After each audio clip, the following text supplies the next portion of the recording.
Oxford, November 1993. The Doctor, Benny and Ace finally decide to have a bit of a rest. But of course that never lasts long with the Doctor. The Doctor's picking up various time anomalies around the town, so whisks Ace over to Space Station Q4.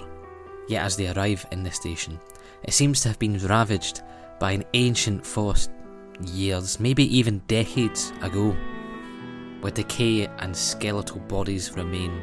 Yet a ship called the Icarus arrives, having received a distress call from the space station only recently. What's been causing these time anomalies and the ravaging of Space Station Q4? How is this connected to the history of Gallifrey? And will Bernice find out just how this connects to an Oxford president in 1993?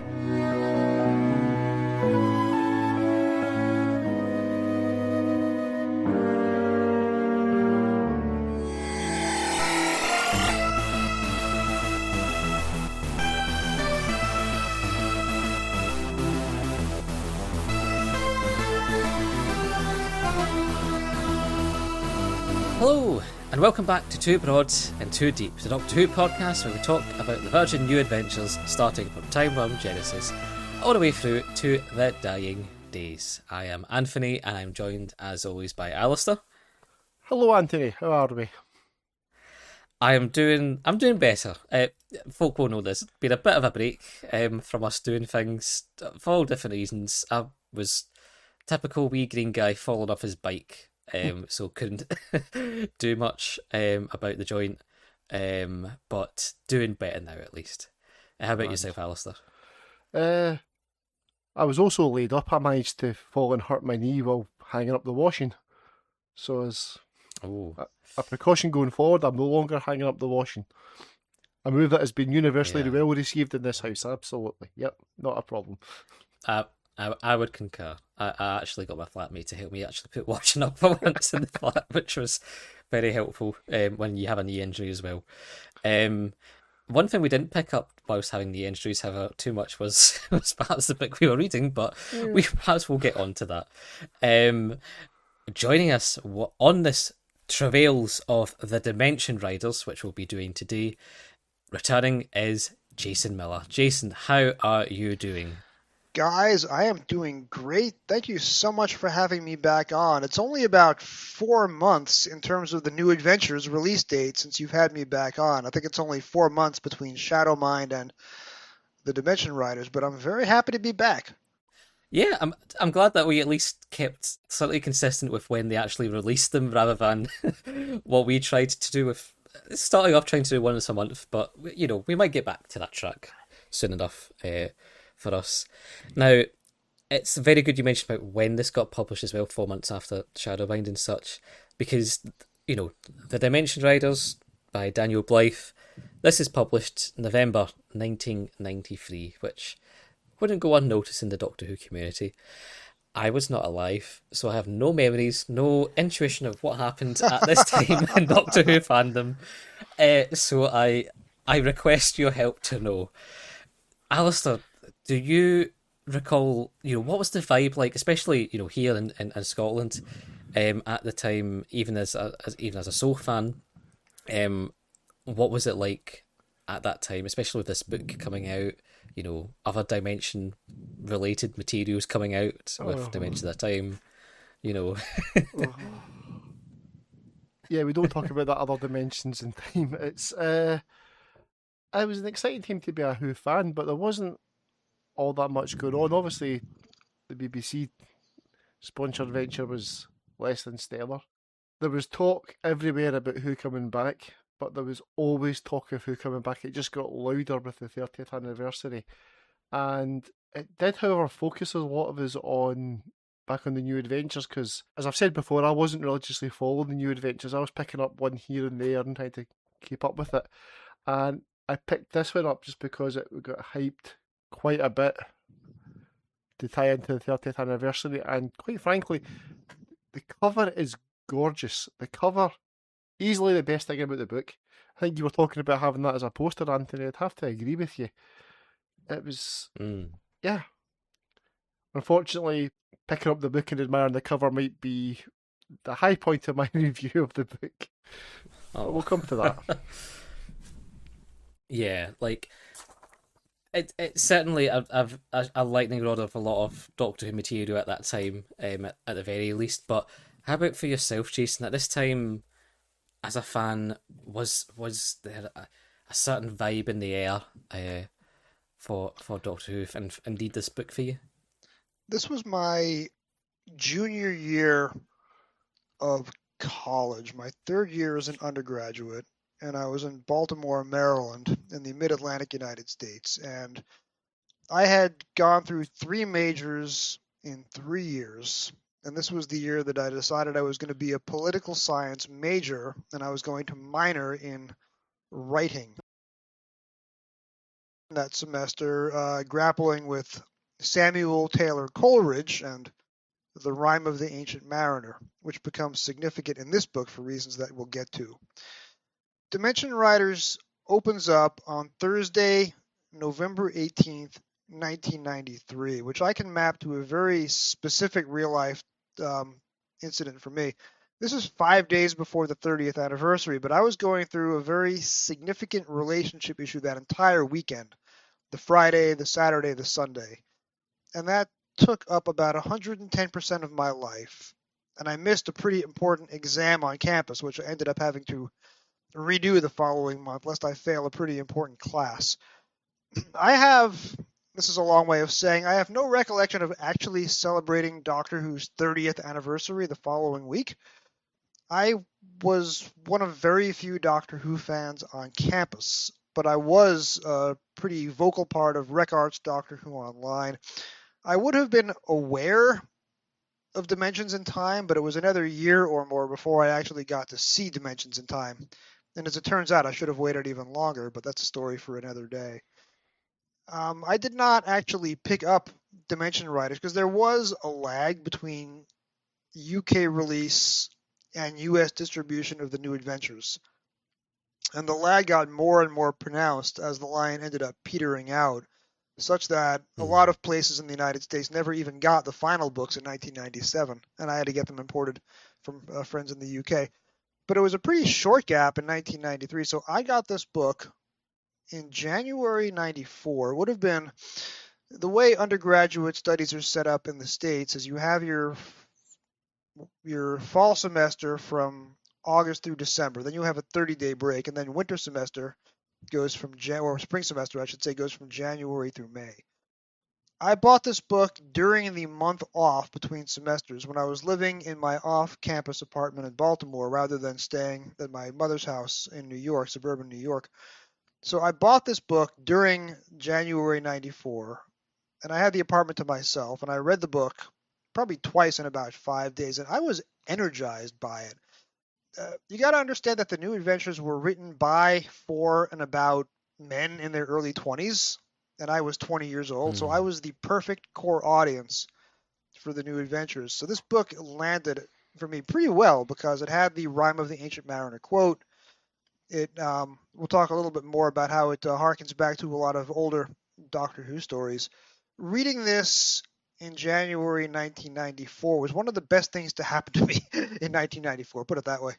Nice. Yeah, like it's a very optimistic note, which I was looking at some of the old paisley patterns that we have from the Doctor Who Society that were thankfully gifted from a member called Alan Wharton, and the one in my hand now is from January 94 when they're kind of collating, things that had happened with the 30th year for Doctor Who. Like, Alasdair says, they had went through dimensions in time, which did any of that filter? Did you ever get a dodgy copy of that in VHS over in America? Or I was given an nth generation copy, which I was able to see on my NTSC, or Never Twice the Same Color, the VHS tape. It would have been 1995 when I finally saw Dimensions in Time. Oh. And the thing is, people don't recall this, but Dimensions in Time had a choose your own ending. They recorded 2 different endings, 2 different part 2s, and you could vote which one you wanted to see. So whoever sent me the copy sent me part 1, which was 5 minutes, Part 2, which is 7 minutes, and then the alternate copy of Part 2, which was 7 minutes. So I ended up watching Part 2 twice back to back, and let me say it does not improve the second time around. Also, because it was an nth generation copy, the audio was dodgy, so all the characters sounded a little bit off. So this is not the way that I recommend watching Dimensions in Time. I mean, there's no good way to recommend watching Dimensions in Time in general. But I had a look through this issue in January 1994, where there's quite a note of optimism because of, there's discussions around all the Spielberg talk, all the Amblin talks happening. There's a lot that people are willing to forgive about the Dimensions of Time, say we might be able to laugh it off. I remember 1993 as a year of rebirth of Doctor Who, regardless of the way that they had been harking back, they talk about with Dimensions in Time. And I think there's a harking back of ideas of what we're going to be discussing today with the Dimension Riders. This was my first time reading this book. Looking at the cover, looking at even the back of the book, you see the 30th logo and you're thinking, this could be something special about that. It seems to be a book that does focus a lot of its energies and ideas that we have had in the past, even though it's very much not setting up the history of the show, anything like that. But within this series of books, we've had a lot of similar vibes from, I would say, certain chunks of this book. I don't know Daniel Blythe and his work, but I do have a feeling from listening to interviews he's quite a Doctor Who fan, and he knows his stuff when it comes to Doctor Who. I was wondering then, how do you feel about, especially if you're to do an anniversary book, would you want it to be something that's reflective of the time, or even narrative and certain story beats being reflective of old stories, or would you want something completely new? Like, what would you want to see if there was a Doctor Who book getting released at its anniversary, like this slot could have been? What would you maybe want it to be if you were a fan like us? I don't know if Alasdair, you've got a thought on that. I do, and there's a very, very physical answer to that. The Infinity Doctors by Lance Parkin, which came out 5 years later for the 35th anniversary, was completely and utterly new. It wasn't beholden to continuity.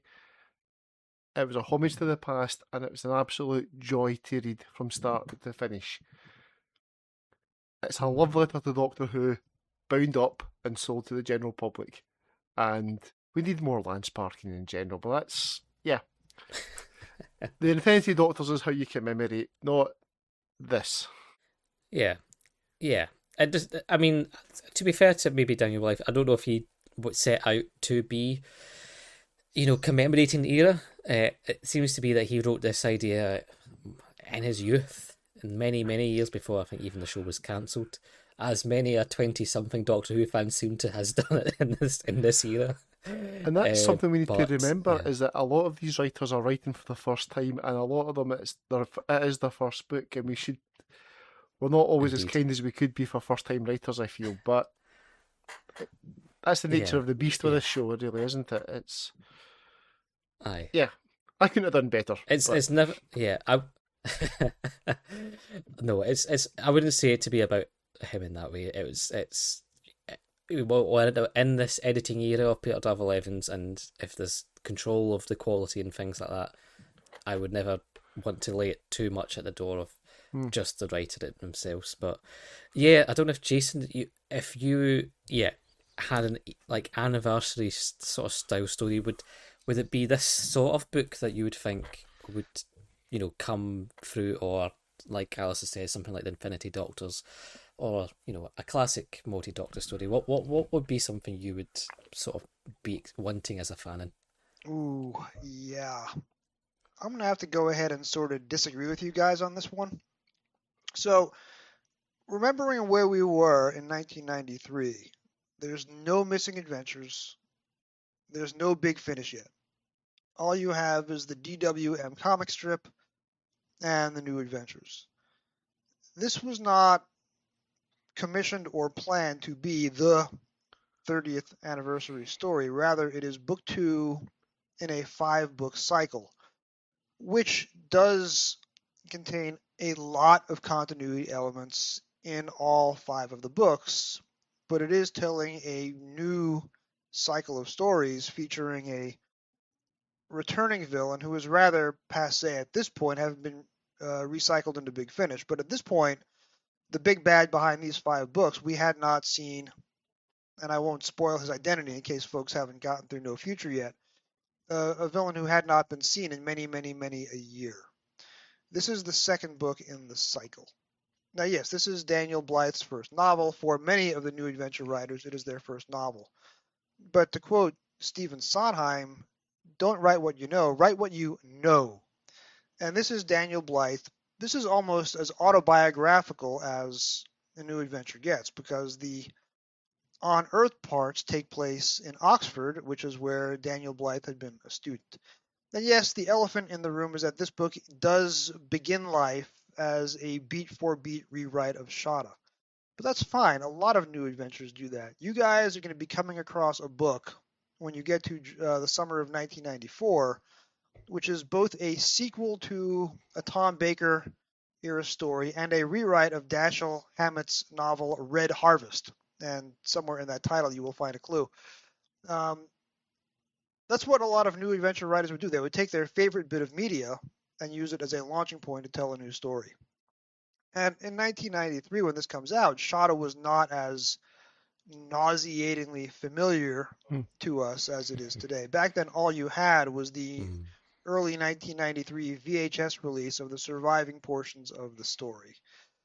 This is a very lively way of retelling Shada, and in some ways I prefer it to the eventual novelization, which was kind of turgid, and the various animated releases, and the multiple DVD releases, and the Big Finish release of Shada with the 8th Doctor stepping in for the 4th Doctor. And there's a lot of ways of retelling Shada. This is one of the, for me, better ways of doing it. As for what I would have commissioned instead, you are right now at the intersection of JNT Who, which has its apotheosis in dimensions and time. Take 20 people from the series, mix them together in a short script, and have it make no sense whatsoever.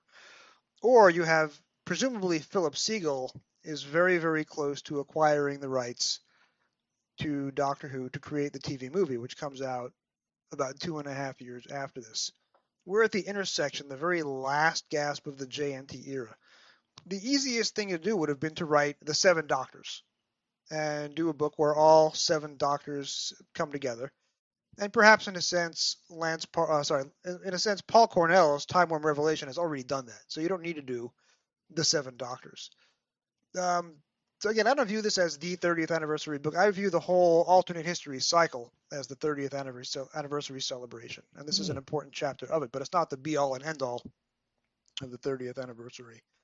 But I like it as a original story which has autobiographical elements, plus a rewrite of a Doctor Who tale that most of us never got to see on television, along with some new material which the author puts in.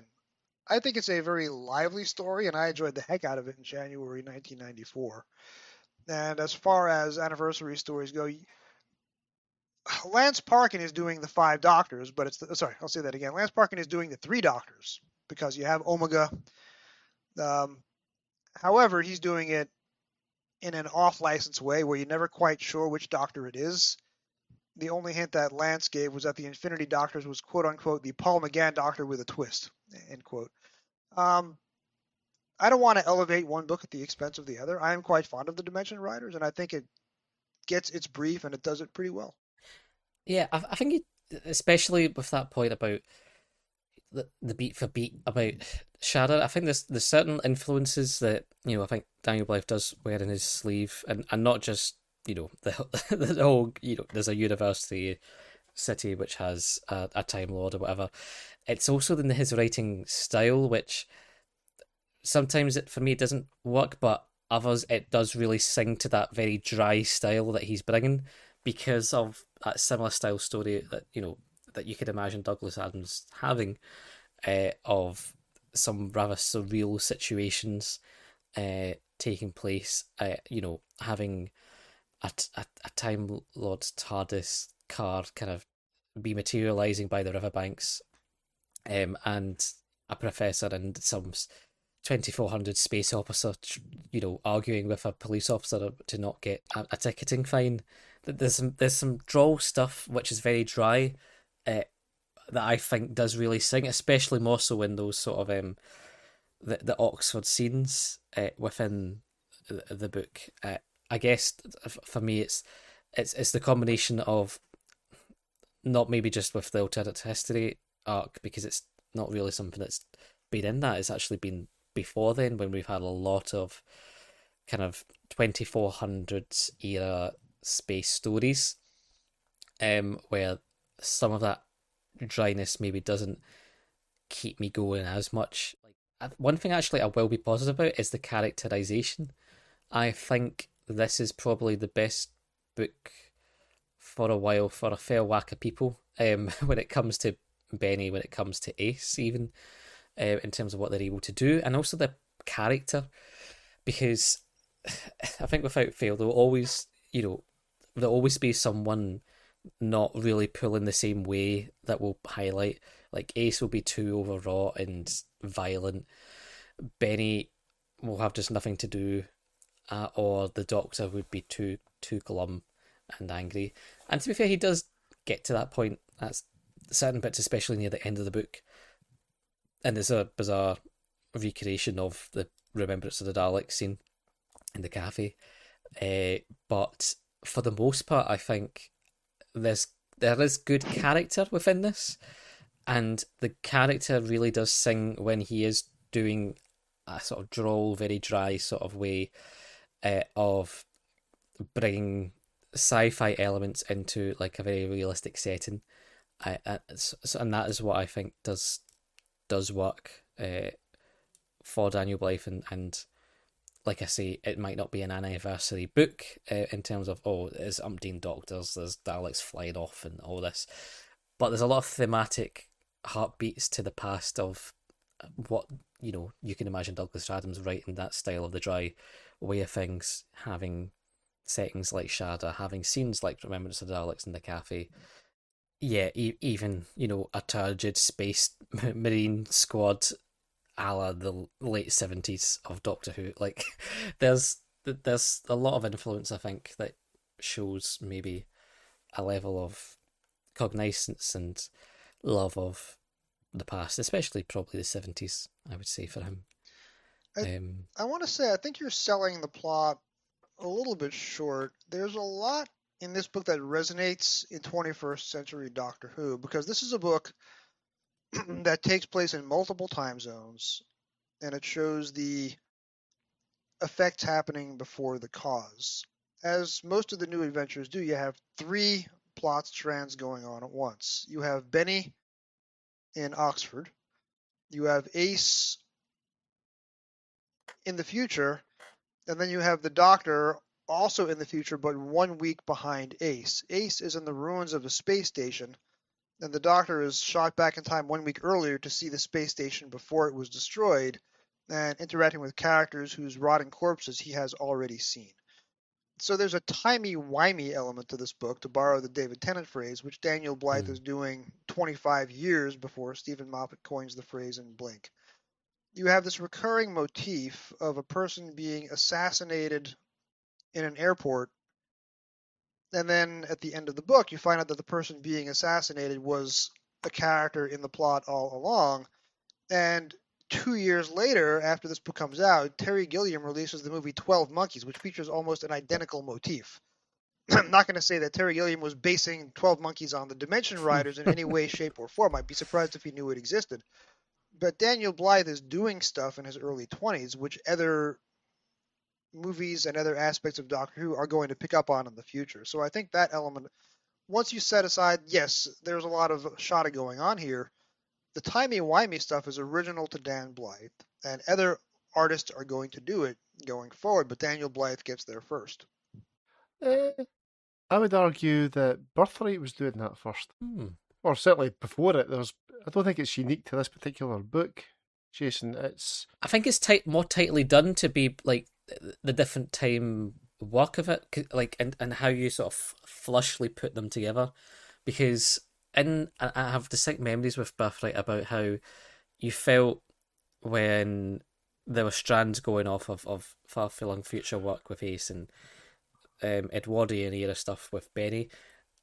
You have that, and when you have that literal conflict chapter where they literally run to each other on the pages in that way, that it perhaps didn't feel as flush in this way. But I do think, there was at least some nice work of having multiple different zones, as it were, of having the Doctor, like you say, go back a week, but also, having Benny and contemporary Earth, and how you would be able to tie with that without having to get Ace taken away, because you couldn't do that yet because she's still stuck in that week ahead future.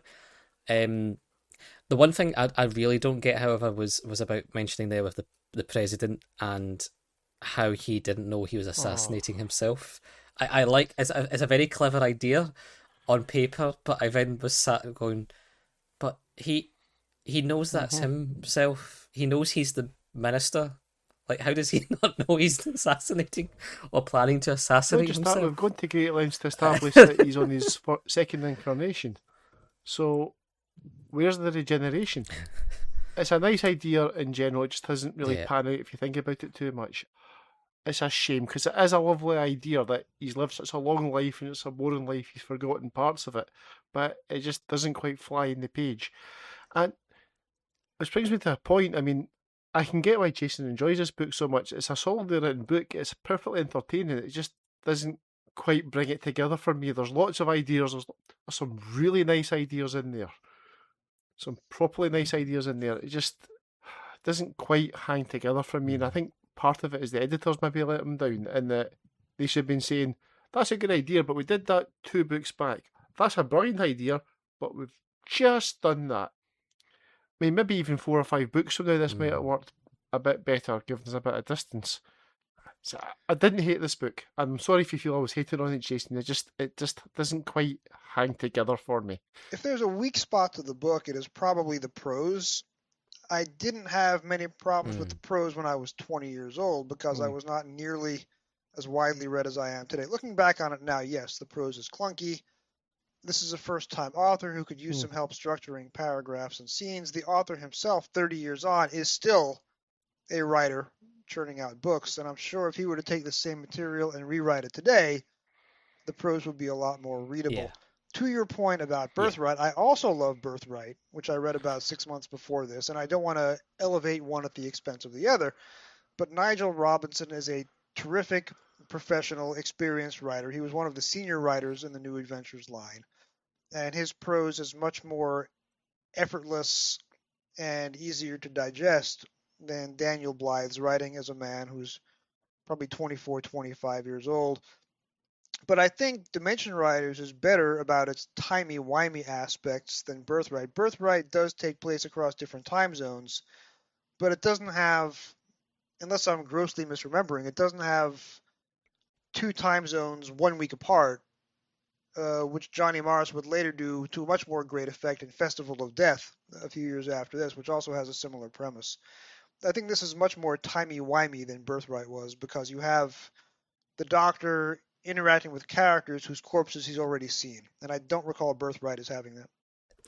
I was going to say it was more linear timey-wiliness, but there is a level of Birthright having, there's concurrent storylines taking place that we then accumulate in a way, and yeah, it is something I appreciate out of this book about having to, being zapped a week before and seeing what you can do with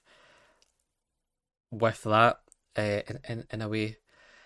Like, when it comes to, like you say, that the prose, I think, that, like I was saying, it can be very dry, and there can be flashes of that working really well, and like I say, it is that Douglas Adams, even Johnny Morris style of surrealist situations that can kind of sing off the page with that. It's when it's in a more conventional setting that it doesn't. But like you say, he wouldn't be writing that in this way, as you say, as he also ages. I did think there was quite evocative images, and he knew how to write quite good descriptions of the particular villains when it came to the time soldiers, of Mm. like how they were aging people, like, someone getting zapped by them and their 50-year-old spine would be Mm. hitting the back of the lift they were in, and then they would slump their 70-year-old head. It was nice, sort of like ways to just give you a flavour of how people were ravaged by time. uh, in this, they were quite an interesting concept, and the flickering of time, and the being not quite fully within our realm of Mm. linear time per second, I thought was quite neat. Uh, how did we find the time soldiers as a concept, as a villain? Because I do think that's one of the Mm. strengths of the book. There's a definite faction paradox vibe for me in the imagery and their MO and such. Like, they were really creepy. They were a really nice image, but I don't. They kind of held static after they were introduced. They didn't do much more until there was that one towards the end that suddenly starts asking questions about mortality and lifespans, and that felt fresh. Mm. The Time Warriors themselves felt quite fresh, unusual. Yeah, sorry, I liked them. Is what I'm trying to say. One of the things that I like about this book is it has a dramatis personae. So you have the cast list right before page 1. When you look at the book as a 4-part Doctor Who story, as a lot of the really good new adventures do, you can break this book up into cliffhangers, part 1, part 2, part 3. The Garvon, who's the big bad in the book, shows up at exactly the halfway point, which is true for a lot of Doctor Who stories. The big bad is not revealed until the end of part 2. And then you have the decoy villain, who is neatly disposed of at just about where the part 3 cliffhanger would be. And Doctor Who in the classic series was always getting rid of its decoy villains at the part 3 cliffhanger. Lady Adrasta in Creature from the Pit, Kelman in Revenge of the Mm. Cybermen, Ringway and Earthshock, too many other examples to name. So this book is structured very well. I like the idea of the time soldiers, and Blythe is a very visual writer. There's a lot of attention to the senses. What are these characters seeing? What color are the lights in the sky? What odors do these characters experience as they're smelling? The time soldiers are a nifty idea, and the fact that people die gruesomely in this book and then they become time soldiers is also a pretty nifty idea. It's good to have a little bit of graphic Mhm. violence in your book, and certainly this book does not stint on people dying horribly at various points throughout the narrative. And then you have the Yeah. character of Strack, who is hit by an errant burst of time energy at the climax and has this gruesome fate where he's going to be aging to death faster and faster as the story goes on, such that he only has about 10 years of life left as we meet him in the epilogue. I think these are nifty ideas, and what happens to Strack has stayed with me for a long. I've forgotten a lot of the New Adventures characters, but the way that Strack is injured has stayed with me over the past 30 years, and I remember it even before I picked my copy of the book again to reread with you guys. So I quite like the characterizations here. Mm. And Professor Rafferty is not quite as interesting as Dennis Carey's Professor Chronotis, but he is pretty entertaining Yeah. on the page. And Tom Chaner, who is Dan Mhm. Blythe's Oxford self, the way that Chris Parsons was Douglas Adams' Cambridge self. Tom is not perhaps the greatest character. He doesn't have certainly a Claire to bounce off of the way that you have in Shada. He's bouncing off of Benny. But I like the characters in this book. Yeah, I did, like you say, certain characters did shine through, and I think, yeah, Professor, like we've said about with Douglas Adams and that sort of duality and the surrealness of such situations, the combination with Professor Rafferty and Terran together, um, cutting around, running through, getting exhausted, in Oxford, going into like aghast at seeing bookshops with paper copies of books. Like there were very nice moments of, like, the contrast of where they are, and Rafferty having that as well when he goes to read Morse code, in the 2400s as well. Like it's where you have those characters out of water that I enjoy seeing, that sort of way. I did think it was a bit on the nose about with Professor Rafferty being like, I'm trying to recall what it was, but it was like when he started his career as a student with young Ian Chesterton, he Oh, then just went he went off and uh, talked to his like master's professor, Professor Travers, who told him that he should discuss this case with Brigadier Lethbridge Stewart of Unit. And it was just like, yeah, okay, right, we're gonna hit the big balls here of like everyone that the Doctor has encountered in a sort of academic or grounded setting like this. I was just like, sure, like this is the standard of a character we expect to have in this situation. But he fitted it very well. I was imagining him in the same vein as your man from. And I actually was surprised that he wasn't also a Time Lord, yeah. given his characterization near the end and his ability to just seamlessly get the TARDIS of the president to the ship in the Icarus. The fan service doesn't bother me quite so much because, again, this is 1993. You're only Yeah, getting one yeah. book a month, and the line has only been monthly for about 10 months at this point. There wasn't as much opportunity for young fans to get as tired of fan service as they would be now. And books that come out Oh now are yeah, utterly yeah. lacking in that level of fan service. But you have to let the author indulge himself. It's his first novel. Yeah, Lethbridge Stewart is also mentioned as showing up at Oxford and Mhm. giving the other side of a debate about whether or not there should be, an organized military. And of course, you have the references to Ian and Travers. And of course, don't forget, one of the characters is named Romulus, and there is an oblique reference to the Twin Dilemma, or the Twin Dilemma novelization by Eric Hmm. Sayward, because Romulus drinks Voxnick, which is Eric Sayward's fictional alcoholic drink of choice. And also, when you call him President Styles, that is a callback to Day of the Daleks, which is one of many Doctor Who stories referenced as a continuity reference. Hmm. Yeah, the fan service does not bother me in 1993, and it's the author's first book. And I think his second novel, which you'll get to, does not contain nearly as much fan service, so he got it out of his system. Yeah, yeah. I mean, I totally understand. I'm just in a in this, era where we're still feeling the fatigue from the actual TV show doing such levels of bombardment of just oblique references for reference sake. It is not So like I'm this is still the a bit only new bitter. adventure that has a surfeit of continuity references. I mean, you guys Yeah, just finished Lucifer Rising a few months ago, which has a no, reference to Vengeance on Varos and Nightmare of Eden. Sorry, Horns of Nimon in the same sentence. yeah. It's not done like I was saying as explicitly as others have. And I appreciate its almost thematic references rather than like explicit references it does in that way. And even using new things instead, like we're saying, not just with the time soldiers, but and we our main secondary villain, as it were, with Epsilon Delta as the president. This was quite a character.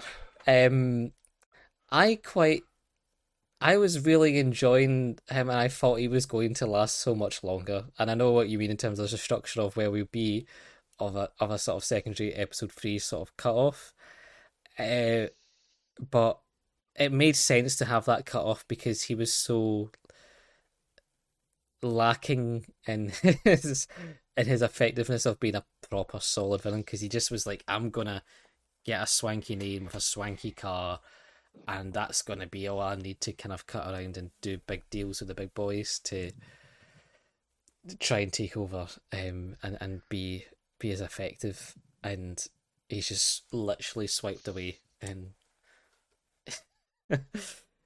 it was like the antithesis of Mavic Chen. Hmm. Like at least Mavic Chen, he builds up, he sees others get killed because he knows how to play the game. At the very first fall of this, he is utter folly for the Garvand, which I find quite fun. It's the fact he's taken out by a Gallifreyan android on roller skates in an airport that just. It's brilliant in its ludicrousness. I actually read that 3 times because it's like, did that just happen? Bonkers. Mm. There's some parallels between Count Federico and the Mask of Mandrago, which is the reference I had on the tip of my tongue earlier. He thinks he's the big bad in the story. He thinks he is Machiavelli. He is organizing all of San Martino so that he can be the Duke. And he enlists the help of the rogue court astrologer to legitimize his prophecies. And then, as soon as Mandragora shows up at the Part 3 cliffhanger, Count Federico was brushed aside like that, and it turns out that Mandragora was the big bad in Part 4 the whole time. So the president serves that focus, the decoy villain who's not as smart as he thinks he is. But I think the real feature there is not the president, but rather Amanda, the super hot Time Lord android, who kind of looks like Ace with the mirror shades. But in terms of some of the new adventures writers putting gratifying female characters into their text to entertain themselves, Amanda is part of a very long line of similar characters. And when I was 20, I enjoyed her very much. Yeah, I'm not sure that Daniel Blythe perhaps puts in his 20s Amanda in as a truly feminist retelling of Terminator. Like it was perhaps for other reasons. But I did find her, she was very much exactly the role you'd want to see in that way. It was almost like you say, if it was a play up within Ace in terms of like what she is, it was almost like a play up of here's what we're reflecting with like a parody of a companion, when basically the companion right now is usually just as violent as such a character as Amanda, or flirtatious to her own ends as Amanda.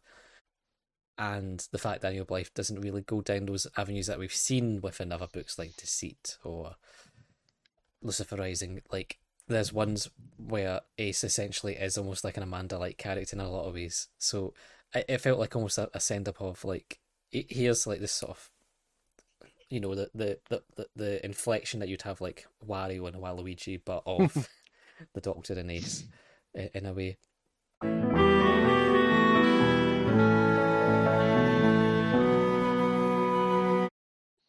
Now, when it came to the main thrust of this plot regarding the governed wanting to harness the malfeasance of time, having everyone invading the TARDIS, how did we find the governed as a historic ancient Gallifreyan entity, and its connection with the Doctor, connection with trying to harness the energy of the time vortex and TARDISes and such? How was that villain for you as a primary sort of real source of threat?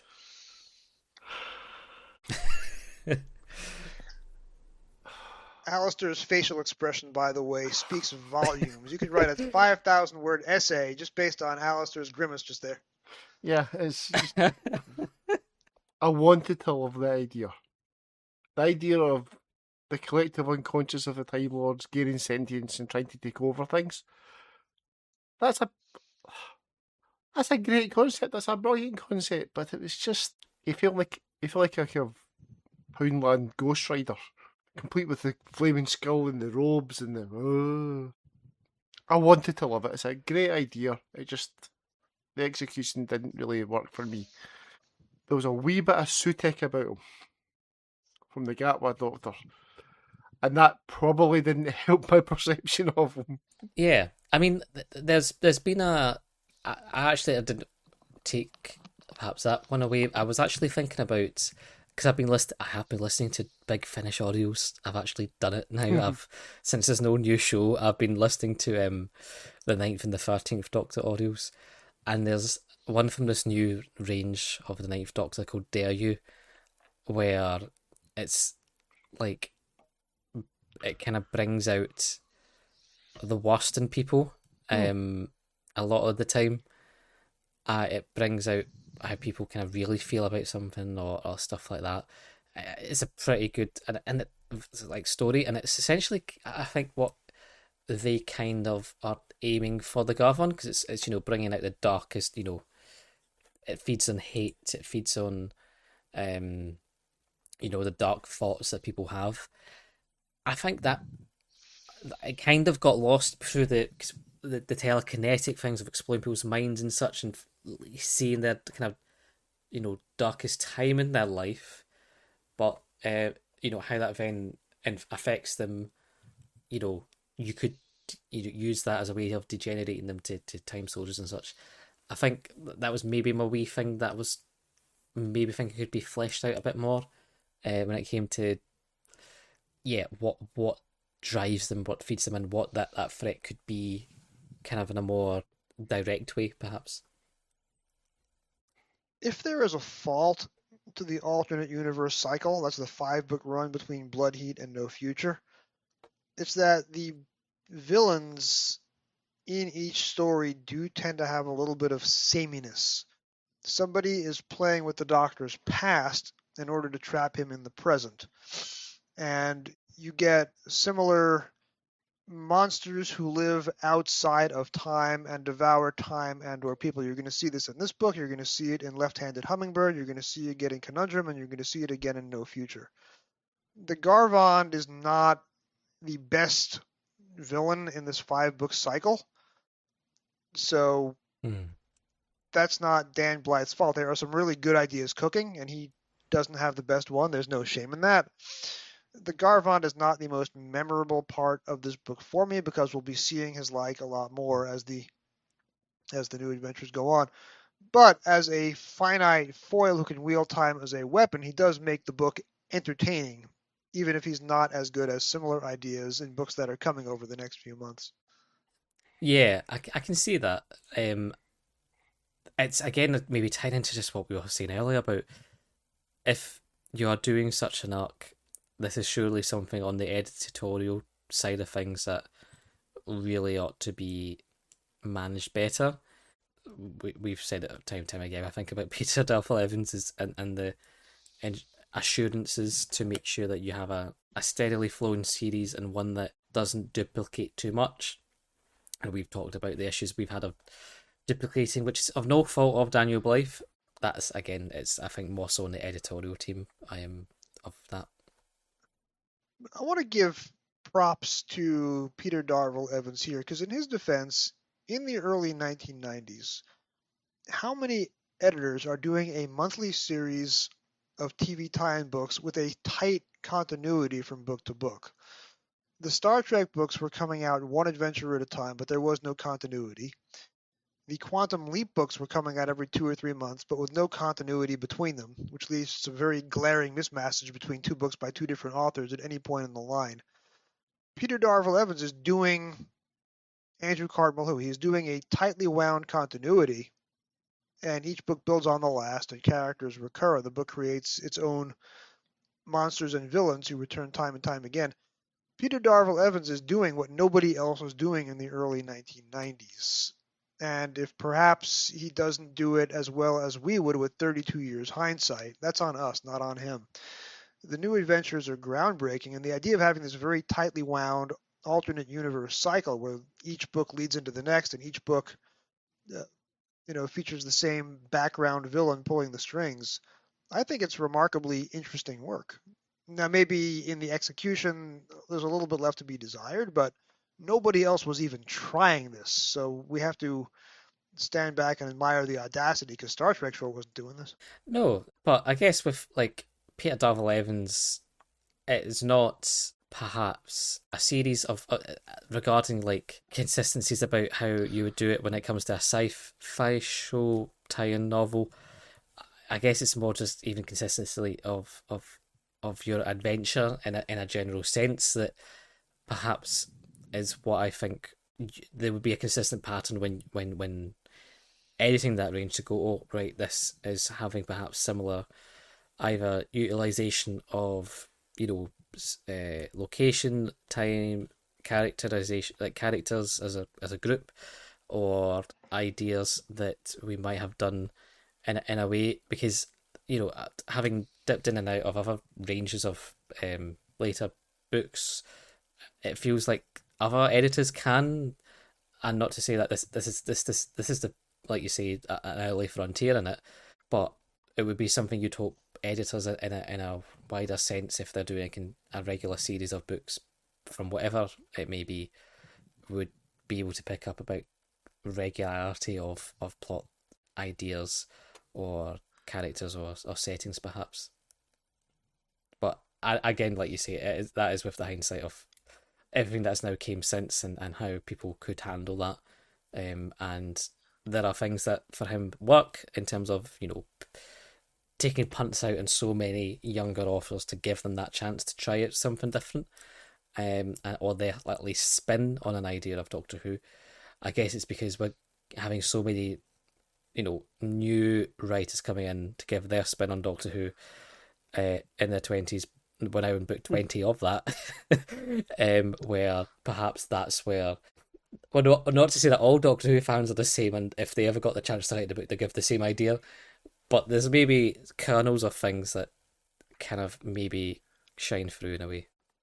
Well, when the new editor takes over starting in Tragedy Day, and suddenly you get a series of 350-page books crying out for some brevity, you will miss Peter Darvill Evans in a few months' time. Mark my words. You heard it here first. You will miss him when he's gone, at least for a few months.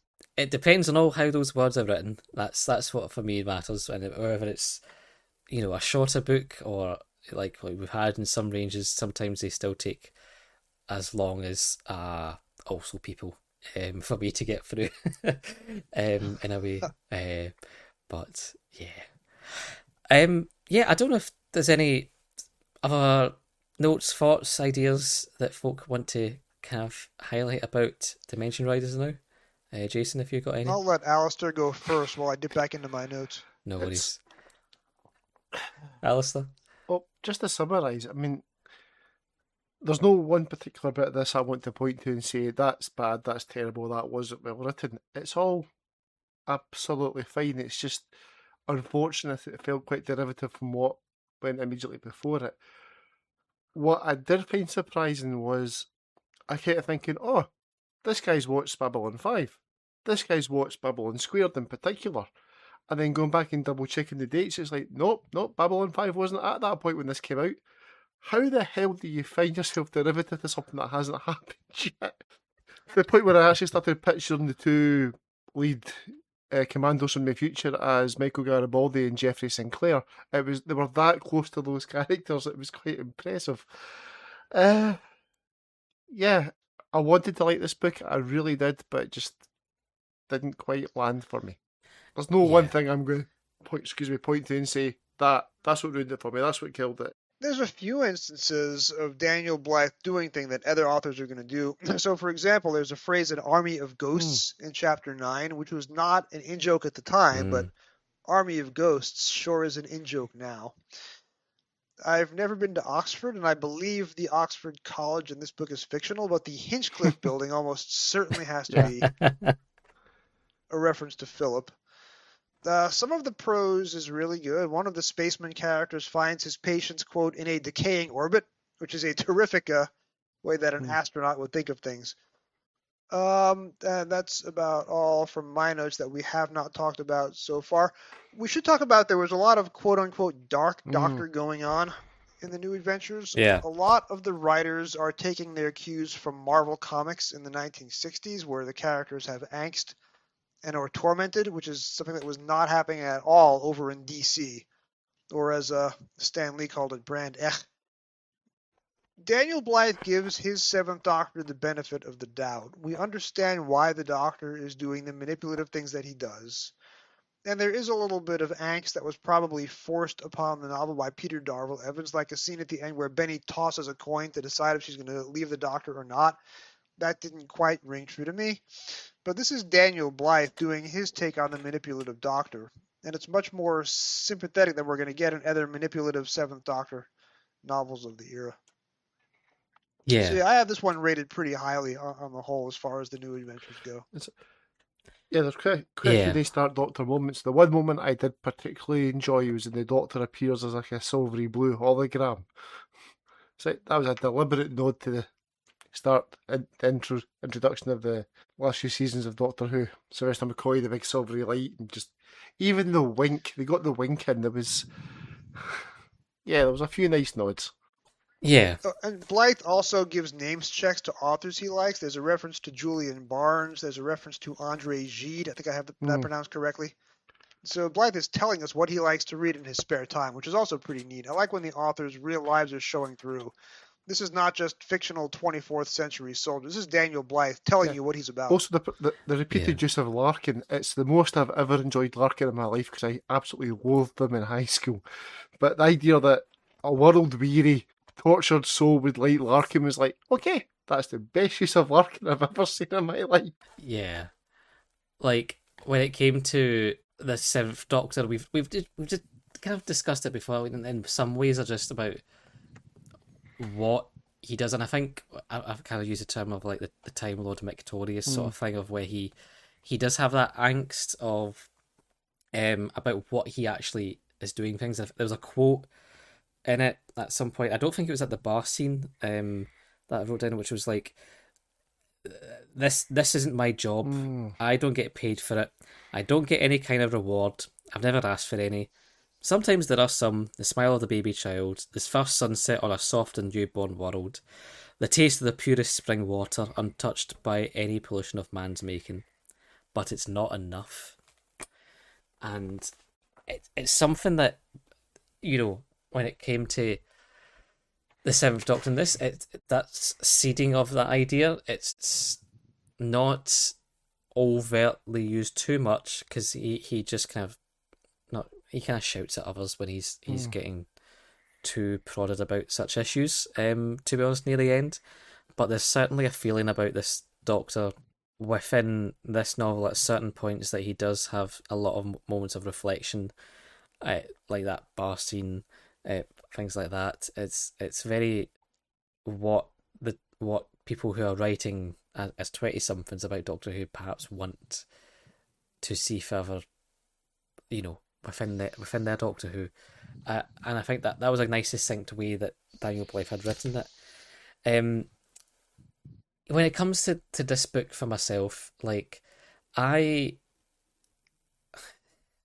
I rarely say I want to read this one again, but I would want to be reading this one again because I think it's just from where I am right now, where things are with the show right now, where the atmosphere of me reading this book has been, because it has took the longest it's took me to read any Virgin New adventure to read this book.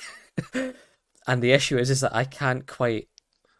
It's not the worst Virgin New adventure. Oh, God, no. This is the issue. It's absolutely not. There's issues like we say about how dry the sort of prose style is. When you get over that to nice scenes of contrast, that's where it works for me. There are solid ideas when it comes to the president, when it comes to the time soldiers, when there's that timey-wimey aspect, and especially scenes around Oxford. I that was where I was having my best enjoyment of the book.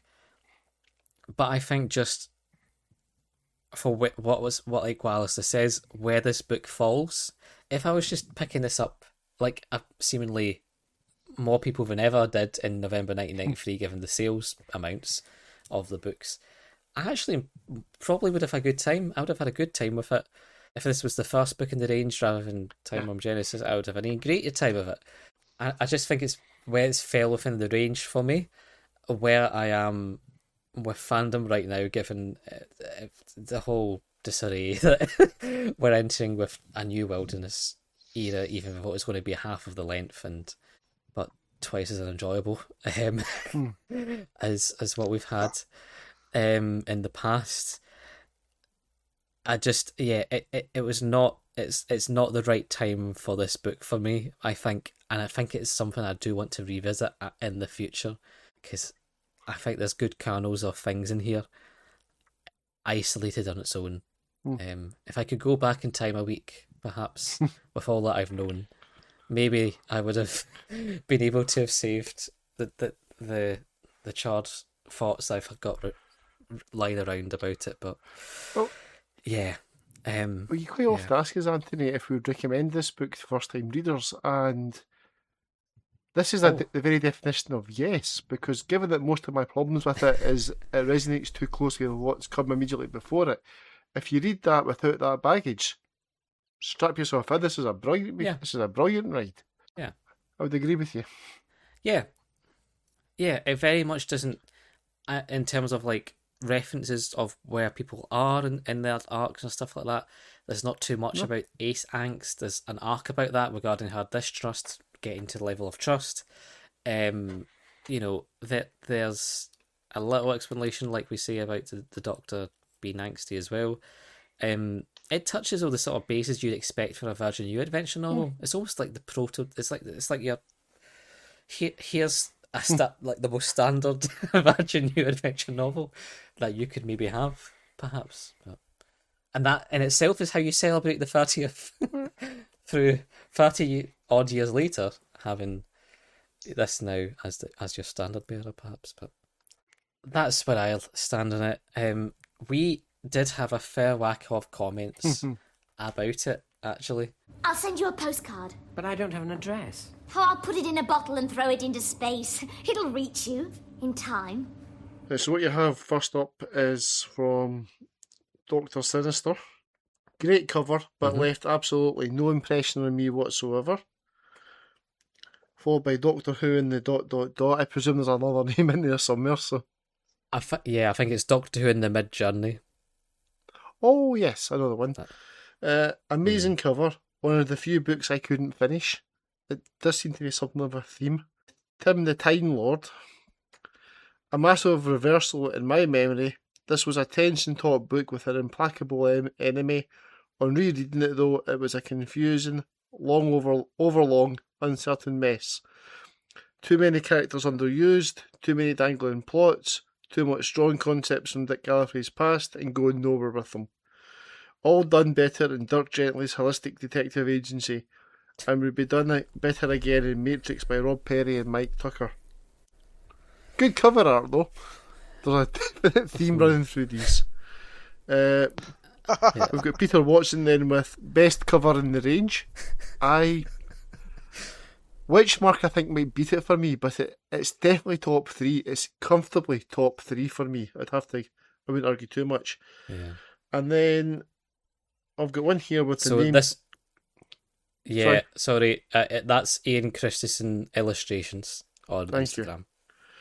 At certain points, I found the non-Who references quite forced, almost as if Blythe had entered the room and shouted, "These are my influences! They are influencing me!" I don't know, but something about a soldier from the 24th century mentioning Robert Silverberg broke the veil of fiction for me. The characters are functional, but I'm sure most will forget them at least a week after they have read the thing. Also, it was a little too much to shadow. That said, for the most part, this was an enjoyable read, an old standard done well, like a well-made lasagna. The mundane and the extraordinary meeting is the bread and butter of Doctor Who, and this delivered with an extra helping of pretty, satisfying timey-wiminess. And did anyone else hear Peter Capaldi saying "don't be a lasagna" when I read that? Nice. And that's all she wrote for me, Anthony.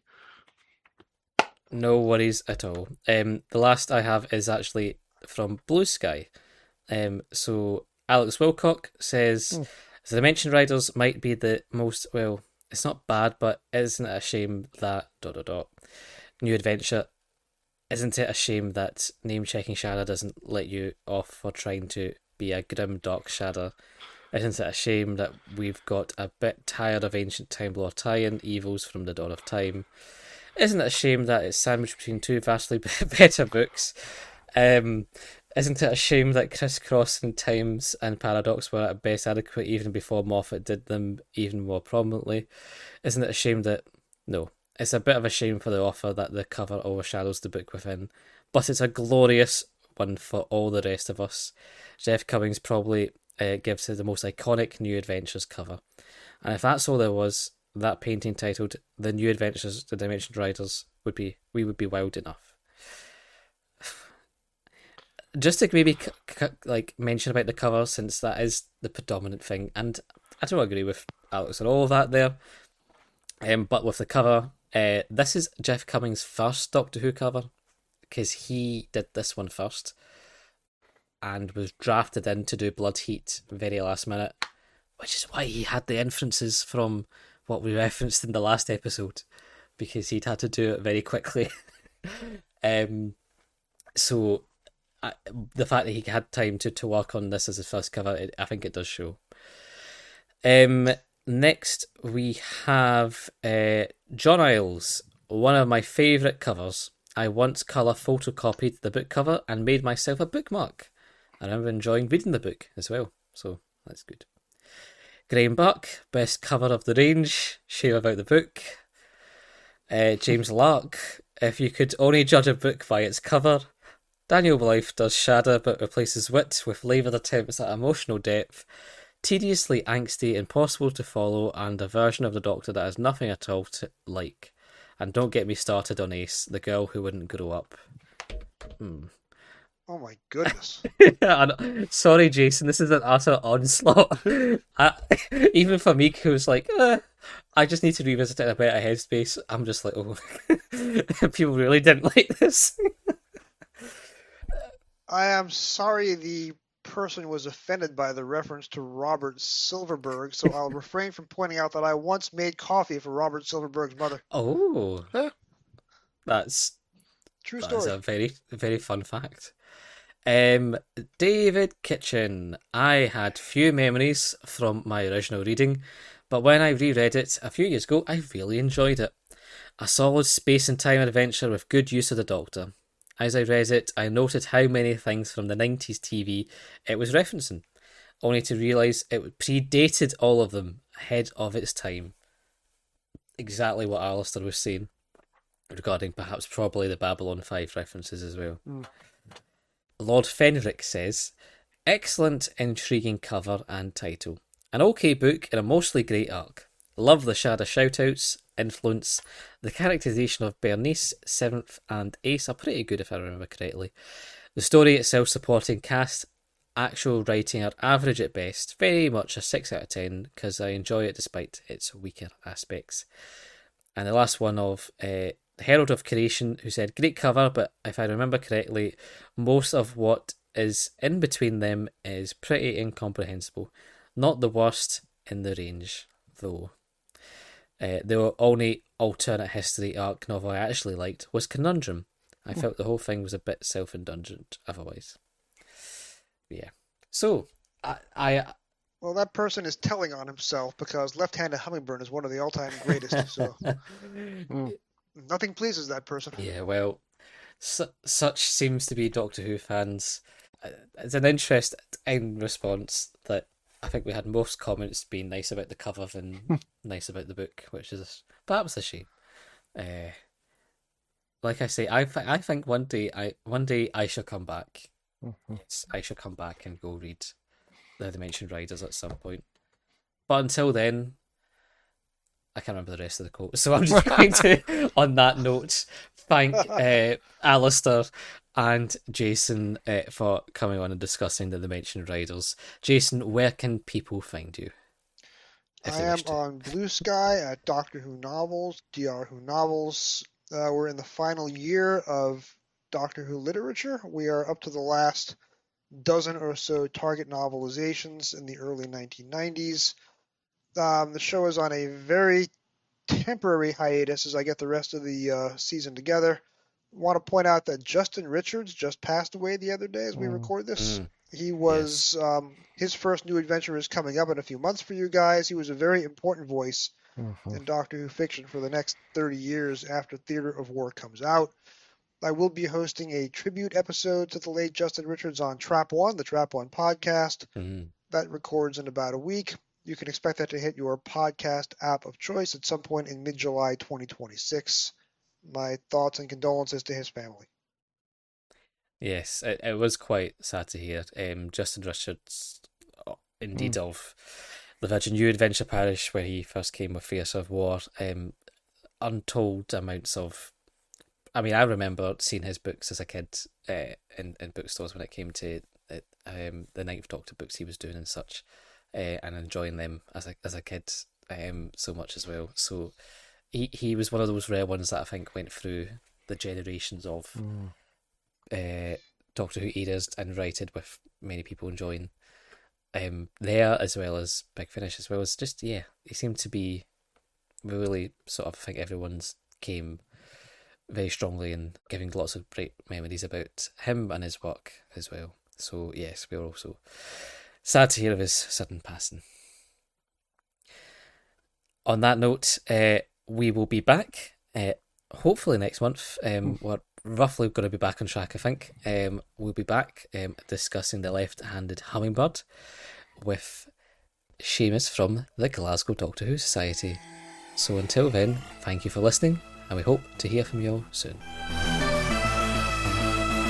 Thanks for listening to another episode of Too Broad and Too Deep. You can get in touch with us on social media at Too Broad Too Deep Pod, that's with the number 2, on Blue Sky, Twitter and Instagram. You can also contact our Facebook page, Doctor Who Too Broad and Too Deep Podcast, and that's with the word 2. Or you can email us at toobroadtoodeeppod@gmail.com, and that's also with the word TOO. Hope to hear from you soon.